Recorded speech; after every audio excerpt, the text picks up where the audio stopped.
হাতে সরিষার তেল দিয়ে মাখামাখি মানেই কিন্তু বোঝা যাচ্ছে কাঁঠালের কাজ চলছে। কেননা কাঁচা কাঁঠাল এবং পাকা কাঁঠাল যাই হোক না কেন এত পরিমাণ আঠা হয় যেটা সরিষার তেল না দিলেই নয়। তো যাই হোক, welcome back to my channel Mom and Maisha's vlog. আর আজকে দেখাবো এই যে কাঁচা কাঁঠাল দেখতে পাচ্ছেন, এটা ইঁচড়ের জন্য কিভাবে দীর্ঘদিন সংরক্ষণ করে আমি ফ্রিজে রাখি। আর এটা রান্না করলে কিন্তু স্বাদটা একই রকম থাকে, অর্থাৎ একেবারেই গাছের যে পাড়া হয় কাঁচা কাঁঠাল তখন ওই রকমই মনে হয়। তো আমরা যখন গ্রামে আসি তখন আসলে একটু বেশি করেই কাঁচা কাঁঠাল এভাবে সংরক্ষণ করে রাখি, দেন হচ্ছে ঢাকায় যখন ব্যাক করি তখন নিয়ে যাই। কেননা বাসাতে আসলে একা একা একটু কষ্ট হয়, তারপর আঠার কাজ থাকে, একটু ঝামেলা হয়। তো যার জন্য আসলে এখানে আমাদের একটা চাচি আছে, ওনাকে বললে উনি হচ্ছে এগুলো খুব ভালোভাবে ক্লিন করে দেয়। আর ইঁচড়ের কাঁঠাল তো আসলে সবারই কম বেশি পছন্দ, আর আমাদের তো অনেক বেশি পছন্দের। তো এটা কিন্তু আর কিছুদিন পরে ফুরিয়ে যাবে, তো যখন এটা থাকবে না তখন কিন্তু আসলে সবারই ইচ্ছে হয়। আর যেই জিনিসটা যখন থাকে না তখন কিন্তু সেটার চাহিদা বেশি এবং খেতেও বেশি ভালো লাগে। তো যাই হোক, এই জন্য আসলে এই প্রসেসটা করার। তো কিভাবে আমি হচ্ছে এই যে কাঁচা কাঁঠালের যে এঁচড়টা এটা আমি সংরক্ষণ করে রাখি সেই প্রসেসটাই দেখাবো। তো যার জন্য এখানে প্রায় 15 কেজি মতো হচ্ছে হবে কাঁঠাল। আর এখানে এই ইঁচড়ের কাঁঠালগুলো যেহেতু কেজি হিসেবে বিক্রি করা হয়, তো জানি না কোথায় কিভাবে বিক্রি করা হয়। তো আমাদের এখানে কিন্তু এগুলো হচ্ছে কেজি প্রতি 30 টাকা, 40 টাকা, 50 টাকা এভাবে বিক্রি করা হয়। তো এখানে হচ্ছে 15 কেজি ওজনের কাঁঠাল ছিল, তো যেটা হচ্ছে আমরা এখন লেগে গিয়েছি মাইশা, আমি, চাচি সবাই মিলে। আসলে অনেক ঝামেলার কাজ, তো ওই জন্য আর কি ঋতুও আছে, সবাই হেল্প করছে। আর ঢাকায় আসলে এগুলো করতে গেলে আমার এক হাতে করা লাগতো, যার জন্য আমি গ্রামে আসলে এভাবেই হচ্ছে বেশি করে কাঁঠাল আমি সংরক্ষণ করে রাখি। তো যার জন্য এই যে কাঁঠালের এগুলো খোসা খোসা টাইপের আছে, সবুজ খোসা যেটা, এটা ফেলে দিতে হবে। আর মাঝের যে শীটটা থাকে এটা ফেলে দিচ্ছি। আর সাদা টাইপের যেটা আছে এটাকে কিন্তু আমরা ভুসি বলি, ওগুলো ফেলে দিই। তো অনেক এলাকায় দেখি যে ওই ভুসি বা ভুসনো ওইগুলো সহ সিদ্ধ করে, এই যে দেখিয়ে দিচ্ছি আমি, এই যে এগুলো সহ অনেক এলাকায় সিদ্ধ করে। তো আমরা এটা খাই না, যার জন্য এই খোসার আসলে ভুসনো টাইপের যে খোসাগুলো ওগুলো ফেলে দিচ্ছি। আর ভেতরের যেই হচ্ছে যে শ্বাসগুলো আছে এটাই নিচ্ছি। তো আমরা এখানে 4 জন আছি, 4 জন মিলে আসলে এটার কাজ সম্পূর্ণ করব। আর আমাদের এলাকায় যে ভুসি বা ভুসনো বলি, জানি না কোন কোন এলাকায় কি বলে। তো যারা আপনারা ভিডিও দেখছেন তারা একটু কমেন্টস করে জানিয়েন তো যে হচ্ছে ওগুলোকে আপনারা কি বলেন বা কি নামে ডাকেন।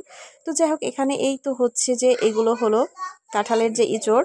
তো হচ্ছে লাইট দিয়ে ভিডিও করার কারণে, অর্থাৎ যে মোবাইলে ফ্ল্যাশ ছিল এটা ভিডিও করার কারণে কিন্তু একটু লালচা টাইপের মনে হচ্ছে।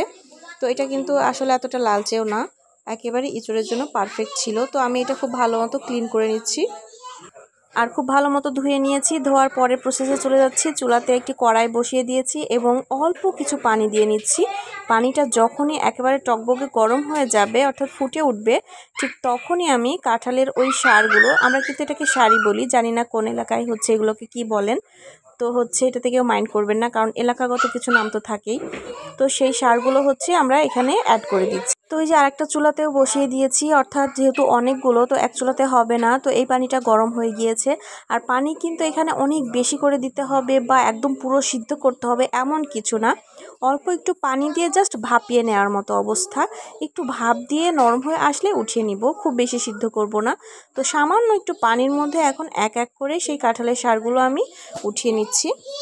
তো এখন ঢাকনা দিয়ে এগুলো ঢেকে দিলাম, এতে করে ভাপটা খুব ভালো মতো হবে। আর 2 চুলাতে বসিয়ে দিয়েছি, আরও কিছু পরিমাণে রয়েছে, অর্থাৎ আমার 3 বার সময় লেগেছে এগুলো সিদ্ধ করে নিতে। সিদ্ধ বলতে একটু ভাপিয়ে নিতে আর কি। তো অনেকে হচ্ছে কাঁচা কাঁঠালও রাখতে পারেন ডিপ ফ্রিজে, তবে সেই ক্ষেত্রে বলবো যে স্বাদটা কিন্তু ঠিক থাকে না। তো এইভাবে একবার আপনারা হচ্ছে ডিপ করে রেখে দেখবেন, যখন হচ্ছে যে কাঁঠালের এই সিজনটা থাকবে না, অর্থাৎ কাঁচা কাঁঠালের যে সিজনটা থাকবে না, তখন ইঁচড় রান্না করলে সেম স্বাদটাই পাবেন। তো এই যে ভাপিয়ে নেওয়ার পরে কালারটা একটু চেঞ্জ হয়ে গিয়েছে, অর্থাৎ হলুদ বর্ণ হয়ে গিয়েছে। তো এখন এগুলো পলি ব্যাগে, অর্থাৎ পরিষ্কার পলি ব্যাগে উঠিয়ে নিয়েছি ঠান্ডা করে। এখন এটা পুরোপুরি রেডি সংরক্ষণের জন্য। তো এটা এখন ডিপ ফ্রিজে রেখে দিব।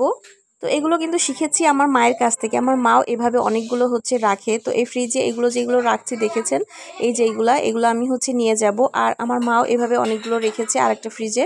তো শুধু এইগুলো না, এই যে আরেকটু দেখিয়ে দিচ্ছি, এখানে কিন্তু সিমের বিচি আছে। এটাও কিন্তু হালকা একটু ভাপিয়ে নিয়ে ডিপ করে রাখলে তারপরে যখন রান্না করবেন বা ভাজি করবেন সেম স্বাদটাই পাবেন। এই যে আমার মা হচ্ছে অনেকগুলো সিমের বিচি এভাবে সংরক্ষণ করে রেখেছে। তো যাই হোক, কাঁঠালের এই যে সিজন যাচ্ছে, অর্থাৎ কাঁচা কাঁঠাল আর কিছুদিন পাওয়া যাবে, এভাবে সংরক্ষণ করে রাখতে পারবেন। যখন কাঁচা কাঁঠাল থাকবে না তখন খাবেন, একদম পারফেক্ট স্বাদ পাবেন। এই সিজনের জন্য আসলে কাঁচা কাঁঠাল সংরক্ষণ পুরোপুরি রেডি। আমি ঢাকা ব্যাক করার সময় এগুলো নিয়ে যাব। আর রান্নার সময় জাস্ট ফ্রিজ থেকে বের করে কিছুক্ষণ হচ্ছে যে বরফটা ছাড়ালেই, নর্মালি যেভাবে ইঁচড় রান্না করি ওভাবে রান্না করলেই একদম পারফেক্ট স্বাদ থাকবে। অর্থাৎ ধোয়াধুয়ির কোনো ঝামেলা নেই। যে কোনো সময় কাঁচা কাঁঠালের অরিজিনাল ইঁচড়ের স্বাদ পেতে এইভাবে ট্রাই করে দেখতে পারেন একবার।